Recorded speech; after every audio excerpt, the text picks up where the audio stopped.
This show is brought to you by SalCal Real Estate Connections.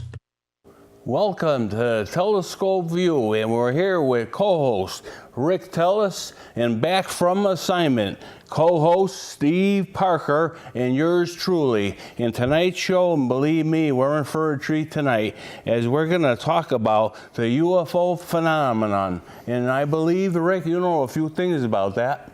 Yeah, we're going to be talking, we get the questions all the time. We've been talking about UFOs and different things about UFOs. And, people have come around and they say, well, what is this UFO phenomenon? Why has it endured for over 70 years? It's been around for 70 years. Why hasn't it gone away? Especially now when we get into this world where there's a lot more technology, where we understand more things. So why is it still around? Why are people still interested? So we're going to talk a little bit about what encompasses the UFO phenomenon and a little bit about each one of those items. So. And there's certain things that are UFOs that don't necessarily mean it's a flying saucer. It means that it's an unidentified flying object. It could be a bird. It could be, a plane, a cloud. It could be anything. It could be Superman. Yep. Absolutely. And we know that 99.9% of everything that you see in the sky is not a UFO. It's a misidentified common object. It's a celestial event. So we're going to talk a little bit about that. But when we do talk about UFOs, we do have to remember now the possibility. All right, 40 billion planets. According to Kepler and Hubble, in our galaxy alone, and there's 100 million galaxies out there. So the possibility that life exists, I don't think that's a debate anymore. I think every person of science, most people believe, yes, extraterrestrial life exists. Has it been here? So we're going to talk a little bit about the different items. I just wonder how they counted all those. I mean, that's a large number to count. One guy has this, just like the guy does the boxes, for the pizzas. Yeah. One guy has to count all these. So.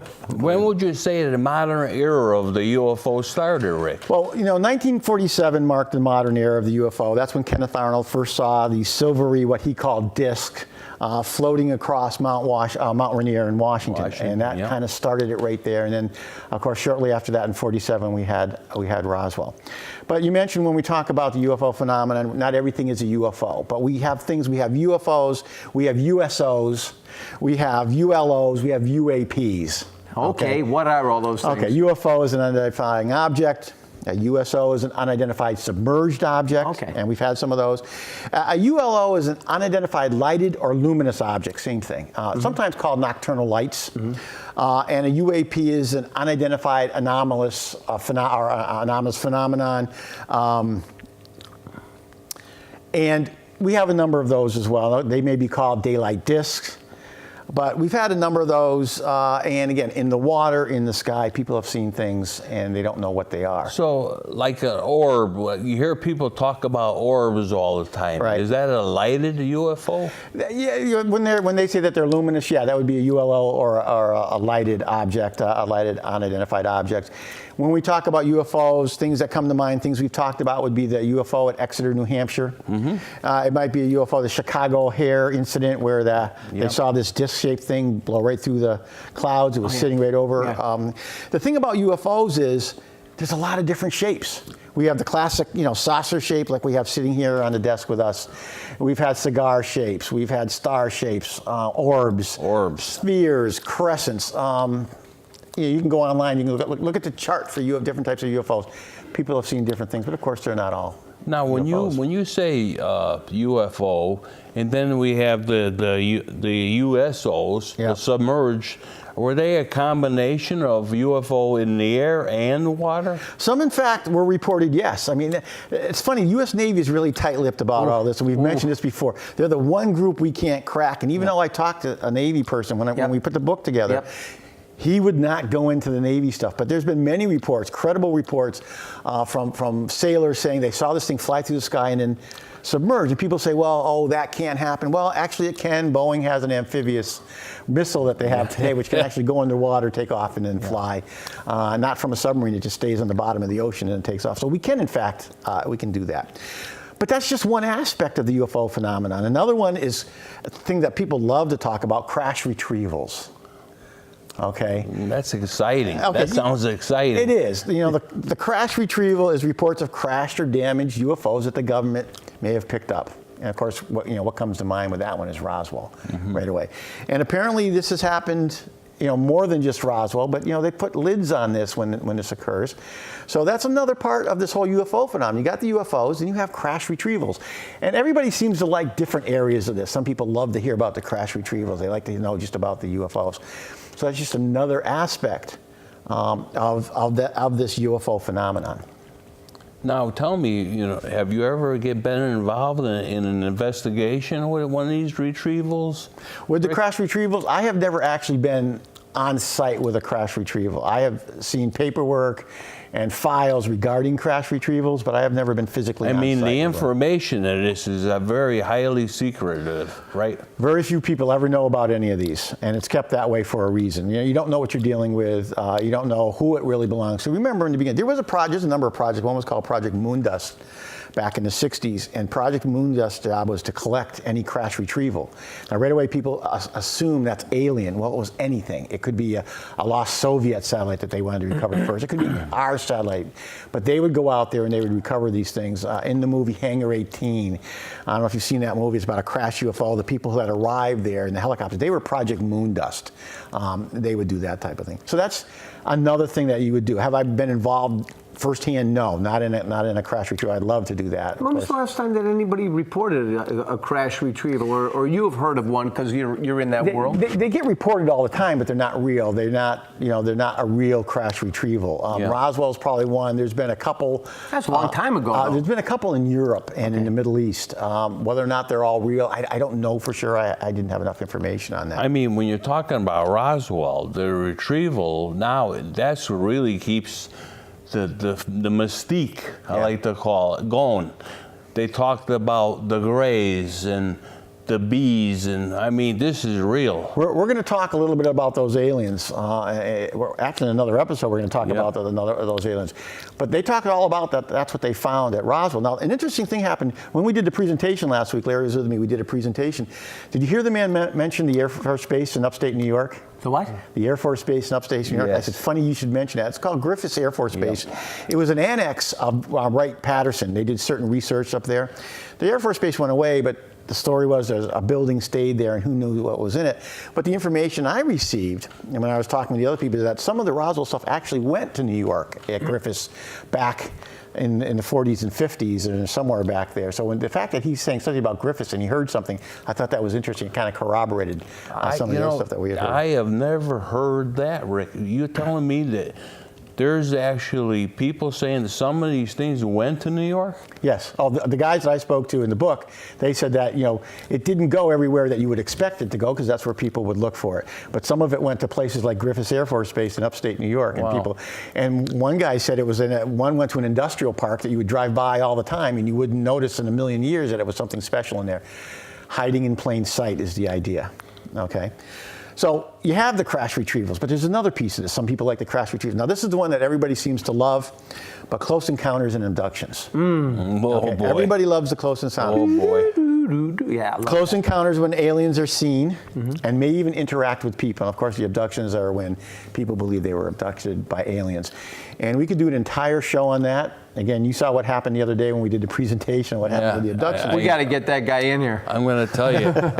We need some guests. He just had my attention. I have never seen anything like it in my life. It is a fascinating subject, and the reason I always deal with it separately is because an abduction investigation, I've been involved in them, is a very delicate investigation. Here's why. And I had to explain this to people.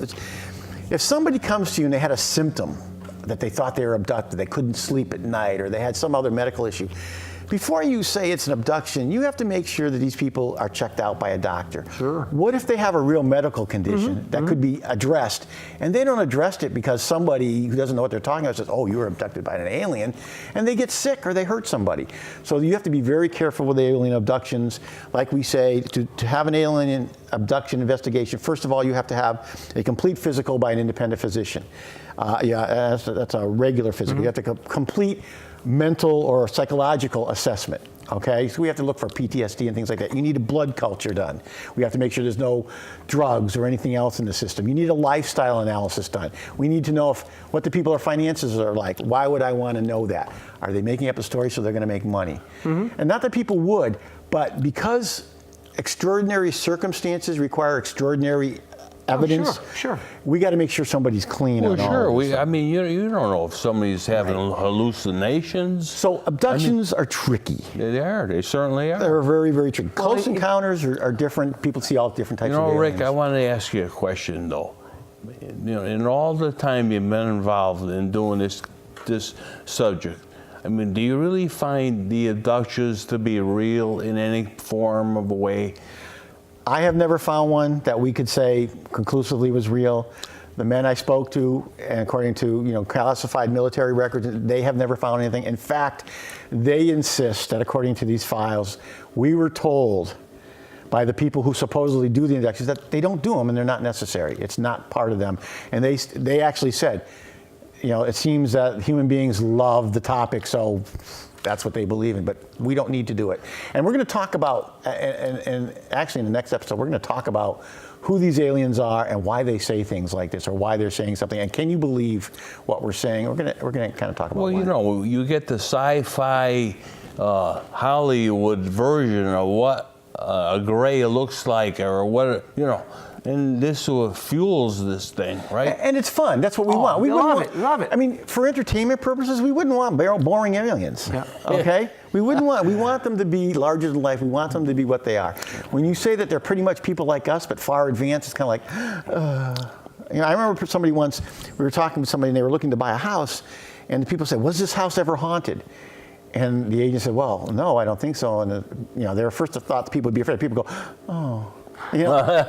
We'll do our best to find one that is, right? Yeah, Do you have any? that type of thing. So you have the close encounters and the abductions. That's another part of the UFO phenomenon. Another piece is the ancient astronaut theory. We've all heard that. Ancient aliens. We've seen it on TV. Yep. Eric von Daniken, Chariots of the Gods. I believe, and a lot of people believe, this is where you're going to get your best evidence for aliens on Earth. Because you can't hide these artifacts. You can't make them go away. We talked about Egypt, Abydos, where they have a whole wall where inscribed on the wall there are things that look like a helicopter. There are things that look like a submarine. How could he possibly be on there? If we were to show these carvings to most people today, or a 12-year-old or 10-year-old, they're going to look at it and say, that's a helicopter. That's right. That's a submarine. But of course, people of the time, they didn't know what a helicopter was. I mean, there was really evidence back, I'm talking thousands of years ago, that something went on. There had to be something. And if people really want to see some of this, they can do it themselves. Take a cruise to the Western Caribbean and go to Cozumel, and then go to some of the Aztec sites and the Mayans. You can see some of this stuff inscribed on the walls, and just look at it with a more critical eye, and just what they tell you it is, and say, what does that look like to you? Does it look like a helmet that somebody's wearing? Sure, you can see this stuff yourself. We went to where were we? Arizona. We were in Arizona. No, we were in Nevada. And we went north in Nevada, Valley of Fire State Park, I think that's where it was. And we walked all the way in the back. And I actually have pictures of my son with some of the glyphs that were on there that were done, thousands of years ago. And you can see some odd ones up there when you look at them. Yeah, they look, it's very odd, boy, I'll tell you. So people can find these. So you have the ancient astronaut, and that's a lot of fun. I really enjoy those. And then, of course, you have UFOs in the government. Now, this is where it gets a little shadowy. Oh, yeah. What does the government really know? What happens with the government? And we've talked about topics like Minot, Maelstrom, Bentwaters. Minot, of course, is where the nuclear missiles went offline when an unidentified craft appeared over the base. A B-52 bomber actually followed it around the base. Maelstrom, the same thing happened. 20 missiles went offline, and there was a UFO involved. And of course, Bentwaters in England, the Air Force Base there was nuclear weapons there, but they actually followed what was an unidentified object into the woods. They actually call it the British Roswell. They called it the British Roswell. And according to these air police, some of them actually touched it. It was cool to the touch. It had a pebbled glass surface, not unlike what we would put on the space shuttle, where we use to dissipate heat. So that's just another piece of this that people really get into. So you have 5 different areas of the UFO phenomenon.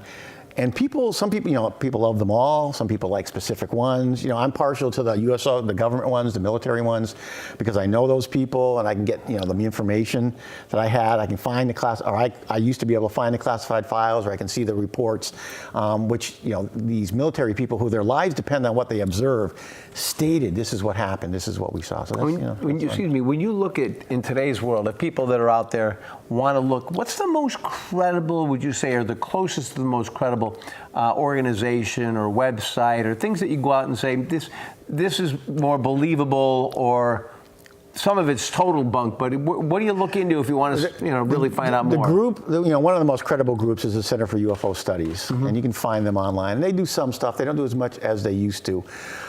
It's hard to find different credible groups. I think you have to look at everything and then kind of see what makes sense to you. What I would say is always look for, if you're going to look for reports, look for reports that are filed by people who have been trained to observe, specifically pilots, police officers. Okay. Yeah. Their lives depend on what they see. The other thing is, and I've done training. I train people on how to do a UFO investigation, and when I'm looking at these, there's many different shapes. You're going to see lights in the sky. If a light is blinking, if you see something blinking in the sky, it's a star. If it's not, it could be a planet. Planets don't blink. Mm-hmm. But I'm usually looking for, if there's something odd, I'm looking for what I call non-ballistic movement. Ballistic movement means it's going in one direction. It could be a number of things. It could be a UFO. Mm-hmm. It could be extraterrestrial, but it's a number of things. I'm looking for non-ballistic movement, meaning there's some type of intelligent control. It goes left, it goes right. It makes erratic movements. Now you got something that I want to see, or something that you're very close to. So that's what we're looking for. You find a report like that. The problem is there's 1,000 websites out there. I get a feed every single day, and every day I must get 40, 50 articles. I also get a feed from NASA, the JPL, Jet Propulsion Laboratory. Get that feed. Go to NASA and get that, and you're going to learn things. And what they teach us is why what we're talking about can actually happen. It tells you, and like the latest one we were talking about the other day, they recently learned something about Saturn. They took the Cassini spacecraft and they decided to crash it into Saturn. It's been there for years, and they wanted to go through the rings, and they wanted to see what was between the rings and the planet. And this is, we talked about this the other day on your show. And when they got in that space, they found things, they said, we were wrong. I love it when they say we were wrong. We were wrong about everything we thought what we would find. They found complex organic materials. They found carbon dioxide. They found nitrogen. They found carbon monoxide. Mm-hmm. They found methane. Never expected to find it there. They've also found it on Enceladus, one of the moons of Saturn. They found it there, but it was different. And when they say complex organic materials, look it up in the dictionary. That means life. That's right. It's another way of saying life. And they said we were wrong. And that's the point I'm trying to make here. So when people say, oh, what you're talking about is impossible, my first question to them is, why? And it's kind of like, well, that's what we were taught. Well, that's the problem. What we were taught, we're now learning, is wrong. Something else happened the other day. They were talking about this a project that NASA had in Antarctica. It was called Alice. Long story short is they found that there were neutrinos coming from our planet going up, and a neutrino is a fast-moving particle. Neutrinos? A neutrino, fast-moving particle, supposedly only exist in space. They can go through most matter, but they can't go all the way through the Earth. So if they were coming out of the Earth, that means they had to be originating from the Earth. NASA found this. It threw them into a tizzy, because that can't be. We have a thing called the basic physics model, all right, and that's what we base everything on. If this is happening, then the basic physics model is wrong. And this is what we're learning, is that our science is wrong. Our science seems to work fine terrestrially, seems to work fine somewhat, but now we're learning that even within our own solar system, our science isn't holding up. And if you leave the heliosphere, which is outside the solar system, it totally starts to fall apart. So the only point I'm making is we're not wrong about everything, and nobody's picking on science. We're right about a lot of stuff.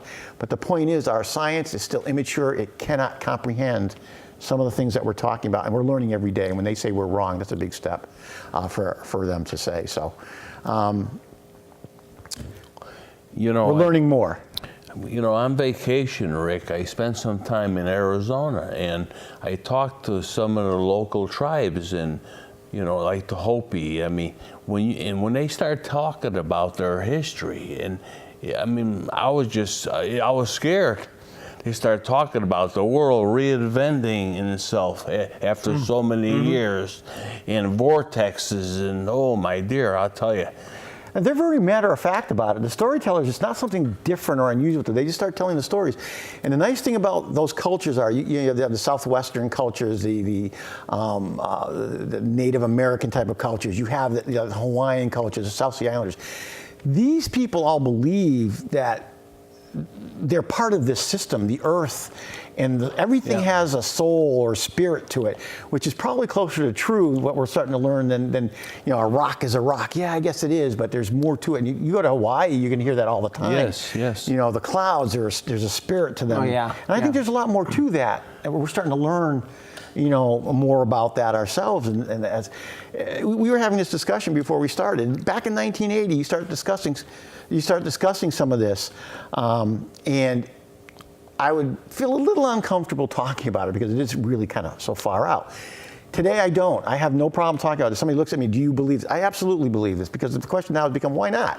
Yeah. Nobody can tell me why not, because the minute you use a certain science as your evidence, then we're going to find that science is wrong. Oh, mathematics. Prime numbers. Prime numbers, they're always supposed to be, you have the prime numbers, and the last 3 digits of a prime number will always be random. No. Stanford mathematicians found that's not true. Now, I thought this was just interesting that they found it true, but it was only at really extreme high numbers. Well, sitting here on Earth, I don't need to use extreme high numbers. But if I go out into space, I do need them. Isn't it coincidental that in space it doesn't hold? Here it does. Yeah, what does that say about the consistency of our science? So that's my only point. My point is never say never. It's fascinating to know that, they just keep uncovering more and more and more. Science is just, there's no limit. And what we're learning, we're talking about a number of things. And yes, do I hear things sometimes that even throw me for a loop? Yes, we've had that experience where I had somebody sit down and start talking to me about something, and I'm like, wow, I'm not even there. But I'm not even there.